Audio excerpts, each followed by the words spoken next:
And hello, everyone. I'm really happy to see that we have some people here who are also interested in the link between diabetes and cancer. And thank you to the DDA for organizing all of these talks. I have truly enjoyed it so far. And now I'm looking forward to share some of our data, but also to focus a little more in on muscle in insulin resistance in cancer. So,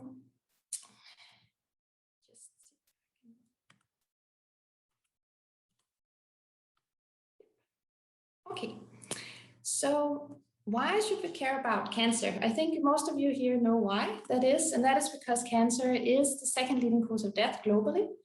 So it is responsible for about 10 million deaths per year. So obviously there is a need to understand more about this very deadly condition. Maybe a more complicated question is, why should we care about insulin resistance in cancer? And the answer to this question has been very nicely answered by some of the previous talks in the seminar, so I'm not going to go a lot into details here. I just want to briefly mention that for many cancers, hyperinsulinemia and obesity with an increased risk of cancer, an increased risk of death from cancer, and also a markedly increased cancer recurrence rate for many cancer types. So there is clear evidence that metabolic regulation can definitely promote cancer and produce worse cancer outcomes. And that is a problem because we do have more than 2 billion adults that are overweight or obese, which is certainly a risk factor for metabolic dysregulation and also a risk factor for cancer. So this really contributes to cancer deaths globally. So why should we then care about muscle in cancer? And I think that skeletal muscle is very often overlooked in pursuit of killing the cancer. But I think it is important that we also address skeletal muscle health in cancer. And the reason for that is that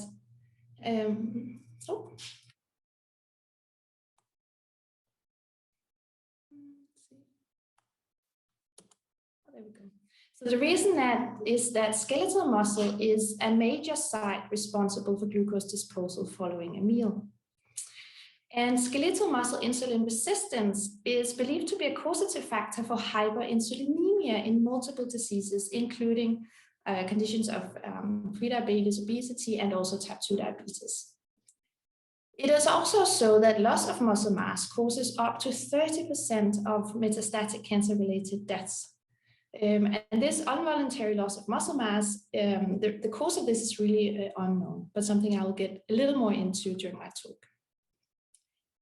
So I was also asked to introduce myself a little bit. So before I go back to some more why we need to look at skeletal muscle in cancer, I just want to briefly introduce myself.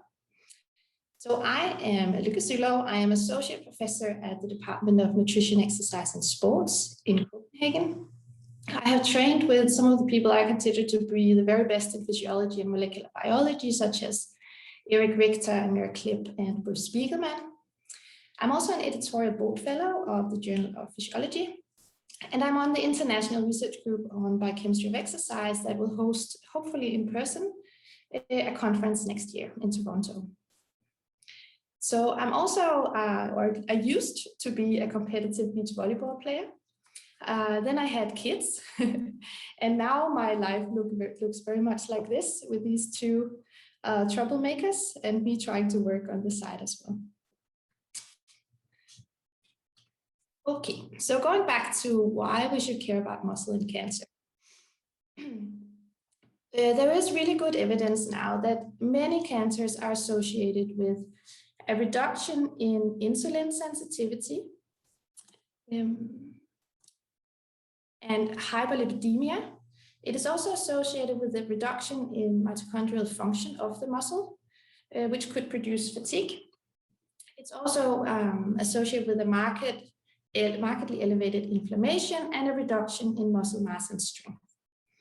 And here I want to briefly mention that one of the most effective means of activating our muscles is by doing exercise. And exercise can potently benefit all of these conditions. Although the evidence for these effects in a cancer context is currently lacking. And I will return a little bit to the effects of exercise by the end of my talk. So some of the mechanisms underlying why metabolic dysfunction and obesity is a risk factor for cancer and reduces cancer survival, it has not been clearly shown because it is extremely difficult to obtain causative conclusive evidence. But it is believed to be due to the hyperglycemia that occurs with metabolic function and hyperinsulinemia. Hyperinsulinemia per se can promote tumor growth. It can also reduce the production of IGF-1 binding protein. And IGF-1 is also a mitogenic factor for cancer cells. And also reduce globulin, which is a binder of sex hormones. And that means that hyperinsulinemia can also cause an increase in the free estrogen, androgens, and IGF-1, which can then in turn also promote cancer growth. Increased adiposity is also associated with an increase in low-grade chronic inflammation. And this can reduce our immune defense. And the immune defense and our immune response to cancer cells is very important for our ability to combat the cancer. So this could also contribute to producing a better environment for tumor growth. Finally, metabolic dysfunctions could also, and in particular insulin resistance, could also be a causative factor in cancer cachexia and sarcopenia, which I'll also come back to. So there really is good evidence that these metabolic dysregulations could cause some biological effects on the tumor to promote tumor growth. In addition to that, there is also emerging evidence to suggest that the tumor itself might produce some signals that could directly influence tissues such as skeletal muscle to cause insulin resistance, and also to cause cancer cachexia and sarcopenia in cancer. And because skeletal muscle is a major site for glucose disposal, having a lower amount of muscle because of cancer cachexia, for example, would then further potentiate metabolic dysfunction. So there's sort of a bidirectional relationship between these two. It has also been shown that tumors can secrete compounds that alters adipose tissue insulin sensitivity, in particular that cancers are associated with an elevation of lipolysis. And that in many cancers results in hyperlipidemia, which can also feed back to further promote metabolic dysfunction in cancer. So there seems to be this very vicious cycle, and where the central component could very well be hyperinsulinemia. And the reason that I think many cancer researchers and research of metabolism is centers around hyperinsulinemia is because insulin activates a signaling pathway within cells, including cancer cells, that promotes protein synthesis. It also promotes gene expression of genes that help the cells proliferate, survive, and improve their metabolism for further growth. So for a cancer cell, insulin as well as IGF-1 is really hormones that promote growth. And especially for cancer cells, they might be even more sensitive to high insulin levels compared to other tissues. And that has been shown in numerous studies. And this is from a review article where, for example, cancers of the breast that you see here. So these are normal breast cells, and these are cancerous breast cells. And as I'm sure you can appreciate here, the insulin receptor content of non-cancerous versus cancerous cells, that the insulin receptor content is much higher in the cancerous cells compared to the non-cancerous breast cells. And that goes for many different cancer types. also, when we're looking at the different insulin receptor isoforms, so the insulin receptor exists in two different isoforms, the insulin receptor A being the more mitogenic receptor. And this is the proportion of the insulin receptor A in normal cells and cancerous cells. And you can see that the proportion of insulin receptor A, these very mitogenic insulin receptors, they're much higher in cancerous tissues. So an elevation in circulating insulin really has the potential to promote growth in cancer cells. Good. So in skeletal muscle, in response to meal, hyperglycemia occurs, and that results in an increase in insulin secretion and circulating insulin. So this is a completely normal response of hyperinsulinemia following a meal. Insulin then binds to the insulin receptor, which elicits a conformational change that results in activation of signaling pathways that results in the translocation of the GLUT4 vesicles to the plasma membrane. And this is important because glucose is a water-soluble molecule, so it cannot cross the lipid bilayer of the muscle membrane. So therefore, a transporter is necessary. And once it is inserted, then glucose can enter the cell, and blood glucose is lowered, and hyperinsulinemia is also lowered. So this is a very important function of skeletal muscle. And if it doesn't work, if the glucose cannot enter the cell, then we have a condition of hyperinsulinemia and hyperglycemia.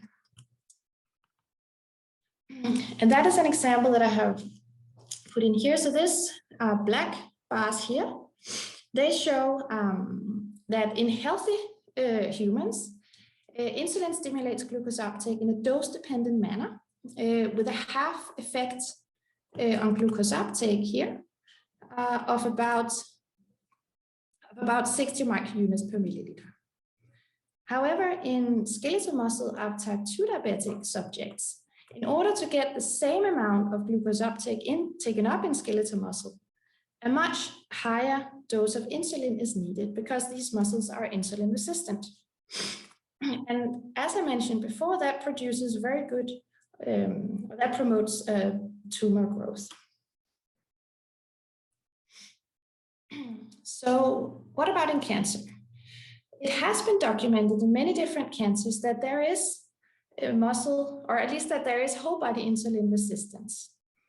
This has been documented in many different types of cancers. And this example I have taken here because they use the hyperinsulinemic euglycemic clamp, which is a golden standard for analyzing insulin sensitivity in humans. And here I just want you to focus on the left part of this graph. So this hyperinsulinemic euglycemic clamp was done in patients with non-small cell lung cancer who were cachectic, but not extremely cachectic. And the control subjects were weight and age matched healthy humans. And as you can see here, they have clamped their blood glucose of about 5.5 millimolar. And then they have infused a concentration of insulin that increases glucose uptake. And together with that, they have also infused glucose. And because more glucose is taken up in insulin-sensitive muscle compared to insulin-resistant muscle, the glucose infusion rate is expected to be higher in subjects who have insulin-sensitive muscle. And that was also the case here, where you can see in the gray here were the healthy subjects, they had a much higher glucose infusion rate compared to the cancers, the patients with cancer, really showing that there was insulin resistant in these patients. And this was even in the absence of obesity. So because obesity is often a risk factor of cancer, there are these common risk factors of obesity and cancer. So it's a little difficult to distinguish between this, whether it's insulin resistance caused by the cancer or if it's caused by the obesity. But in this case, the subjects were very lean. So this marked insulin resistance existed in the absence of increased adiposity. And this is a finding that has been shown many times before as well. Yeah. So now I showed you some evidence that in cancer, there definitely is muscle insulin resistance that could be a driver of hyperinsulinemia that could promote tumor growth. So now I want to focus a little more on this aspect of metabolic dysfunction that could be causing cancer-associated muscle mass loss, and whether this could be induced by insulin resistance. And I think this has a rationale because insulin is the main hormone responsible for the control of muscle proteolysis. So there is good reason to hypothesize that insulin resistance could also drive cancer cachexia and sarcopenia, or at least contribute to the condition. So in addition to glucose uptake, insulin has many effects on skeletal muscle. One of the effects is that it promotes glycogen accumulation. It also stimulates lipid accretion. But I think importantly for this point is that it also has anabolic effects on muscle. So when insulin binds to the insulin receptor, it activates AKT.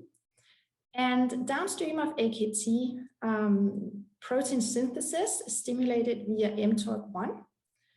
And at the same time, AKT inhibits FOXO, which then puts a brake on protein degradation.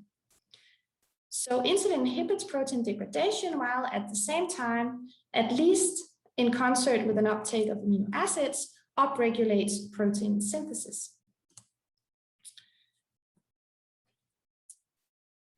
So muscle mass loss is really prevalent in cancer. And I think everyone has seen this very typical image of a patient with cancer cachexia. And this is very common in advanced cancers, which is also shown here. So these are two subjects at different times of, so this is at diagnosis, these two subjects, is subject 1 and subject 2. And then this is 14 months later, approximately 1 month before death.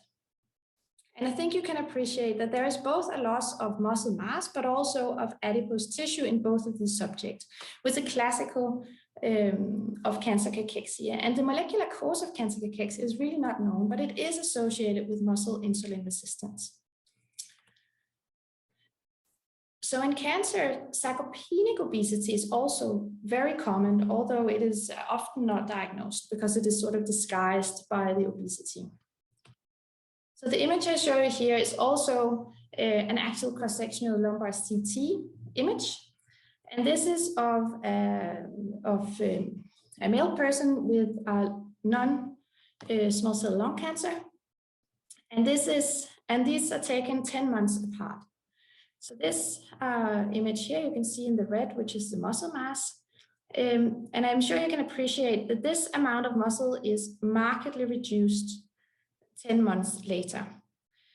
And the important point here is that at both of these time points, the BMI of this person is about 30.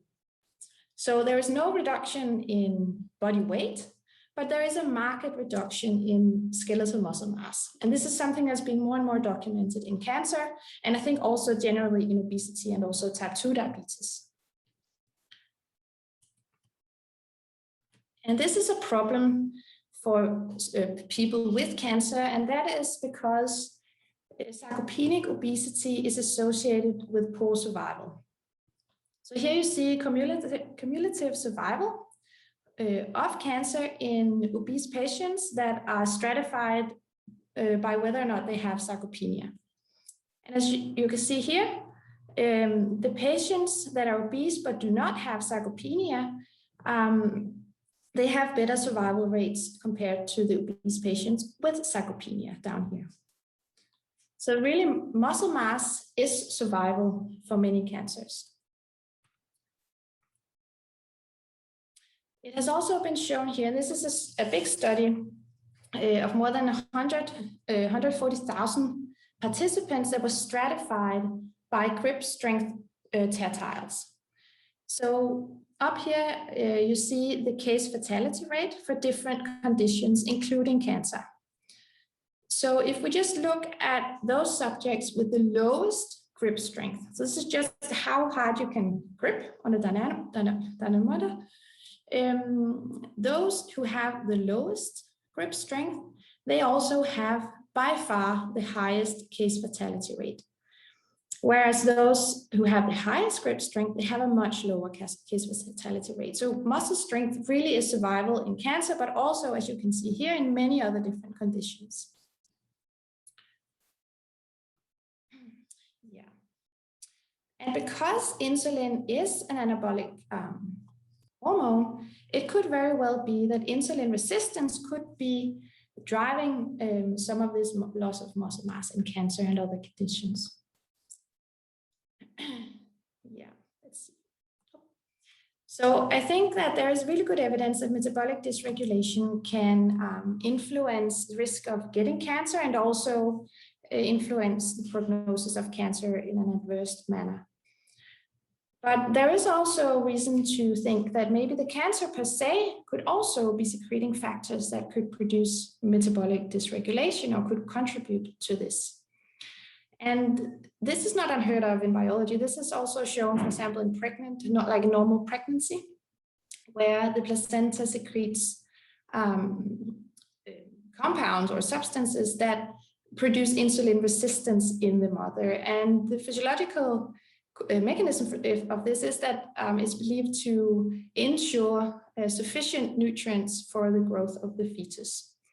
And it has been hypothesized that cancer cells can do a similar thing to promote their own growth. And it has certainly been shown that tumors can secrete many different substances, inflammatory cytokines or cancerkines or whatever you want to name them, that produces muscle wasting and also accelerates lipolysis and causes anorexia. It's not very well understood whether these can also cause insulin resistance. This is an area that has not been very well studied, but it's something that we have set out to try and answer that question. And we have used preclinical models, and this is a study that has been driven by a former PhD student with me at Sing, and also a current PhD student, Stefan and Mikaela, who inoculated normal lean mice with Lewis lung carcinomas, so lung cancer cells, and then they studied the effect on blood glucose on an insulin bolus.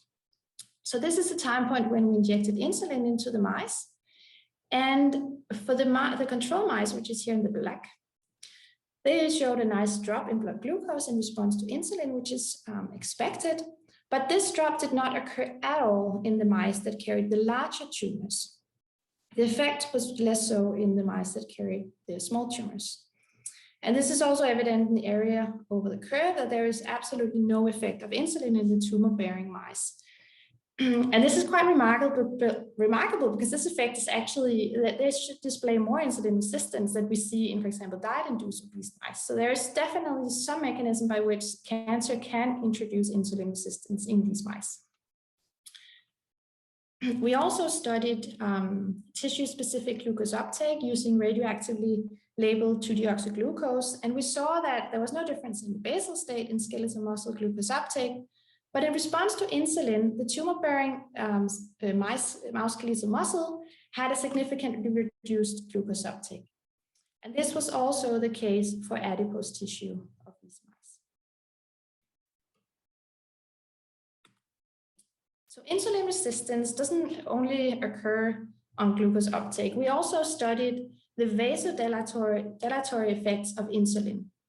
So insulin elicits a response where when bound to insulin receptor, excuse me, in the endothelial cells, this elicits a signaling cascade that produces nitric oxide.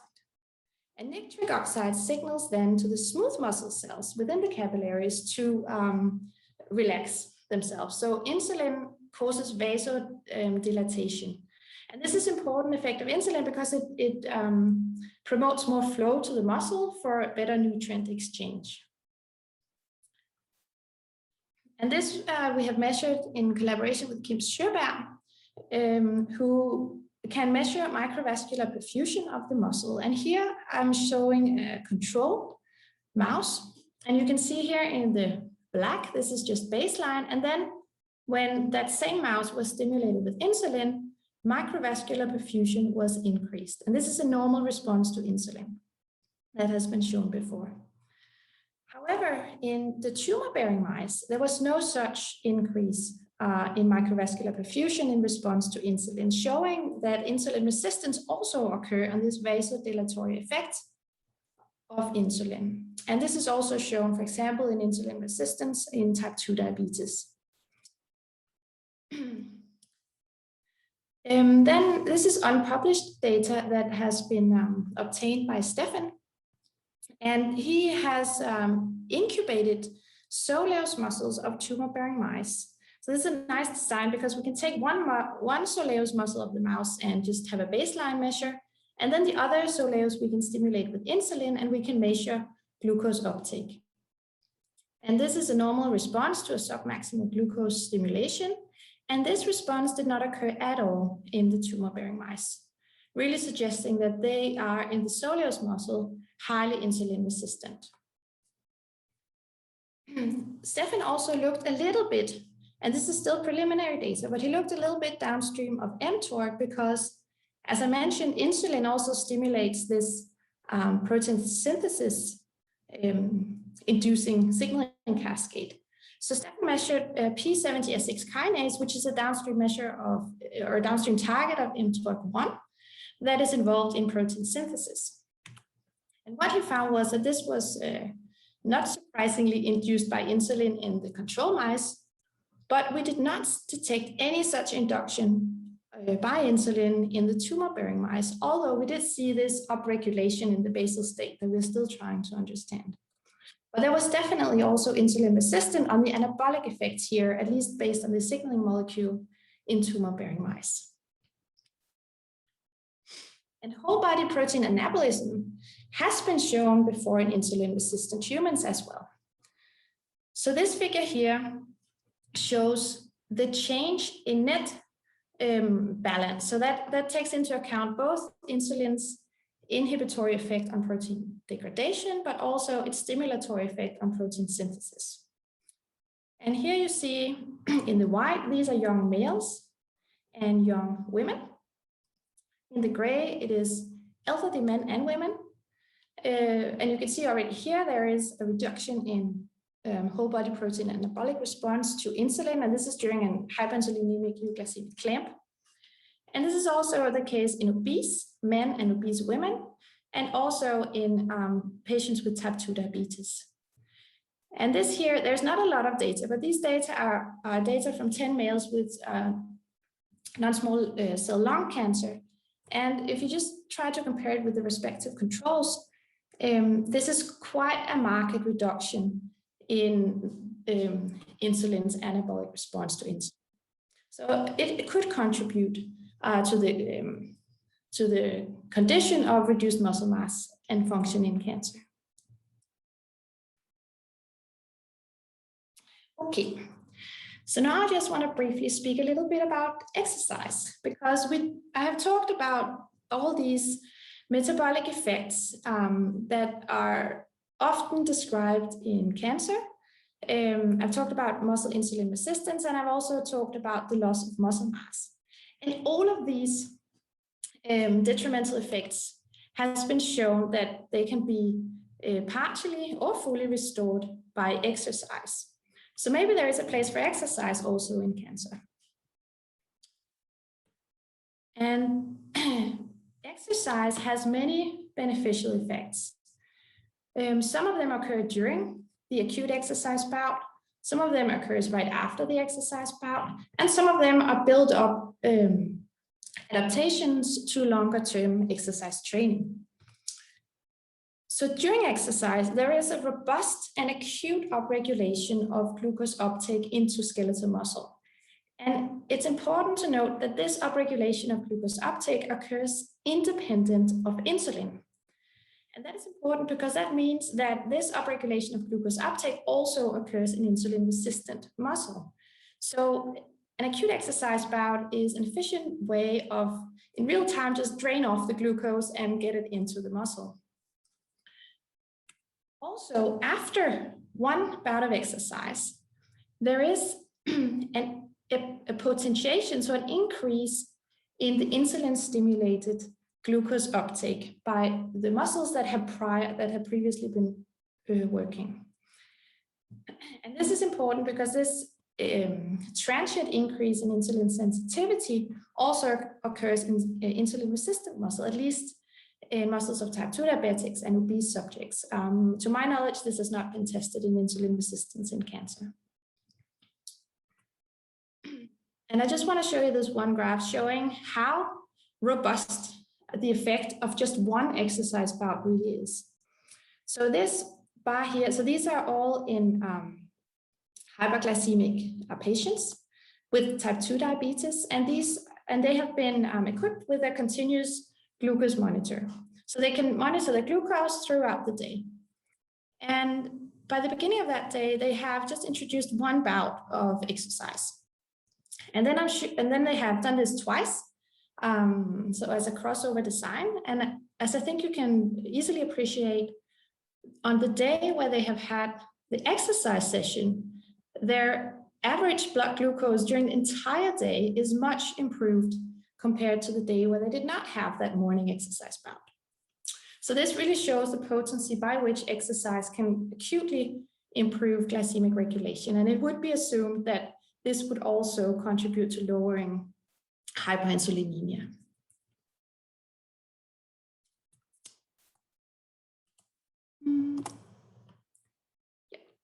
And then, of course, we also have the adaptations that occur after longer-term exercise training, which also includes an elevated insulin sensitivity. But I think more important for cancer, it also improves muscle mass and strength. This is very important for those cancers where there is a reduction in muscle mass and strength. And I think there is a rationale for that exercise could be protective against cancer. So this is a meta-analysis showing that if they compare subjects who are highly active with those who are highly inactive, those who are highly active do have a reduced hazard ratio of getting many different cancers, including all of these that you see over here. It seemed to increase the risk of skin cancer, but that is likely because when you exercise, you are often outside and exposed to the sun. So exercise really has a great potential in cancer, but whether or not exercise mediates this effect by restoring metabolic regulation is really not very well understood. It also seems to have impact on survival if you get cancer, and these are also meta-analyses where they show so this is a self-reported pre-diagnosis physical activity, and as you can see, that does for some cancers, not for all, but it does lower the relative risk of cancer-specific mortality for many cancers. And this is post-diagnostic physical activity that also seem to lower cancer-specific mortality risk. Good. So I hope that I have maybe convinced you that we should probably start caring more about muscle in cancer. And the reasons that I think this could be beneficial is that muscle insulin resistance is a causative factor for hyperinsulinemia in multiple diseases and could also be in cancer. And we know that hyperinsulinemia and obesity are strongly linked with increased risk of cancer, an increased risk of death from cancer, and increased cancer recurrence rates. We also know that loss of muscle mass causes up to 30% of metastatic cancer-related deaths. And we also know that muscle mass loss is linked with an increased risk of death from cancer. And I didn't touch on this due to time, but it's also, so loss of muscle mass is also associated with increased treatment toxicity and a reduced quality of life for patients. So I think these are good reasons to start investigating how the muscles react to cancer and whether muscles actively contributes to metabolic dysfunctions seen in cancer, and that could cause cancer and increase the risk of death from cancer. Yeah, and I hope that I've also try to convince you that there definitely is metabolic dysregulations that can produce adverse outcomes of cancer, but also that maybe the cancer could also contribute to the metabolic dysregulation, so that there could be a bidirectional relationship between those. And I think with that, I want to, of course, thank everyone that I work with on an everyday basis, and also our funding. So thank you all for your attention, and I will be happy to take questions.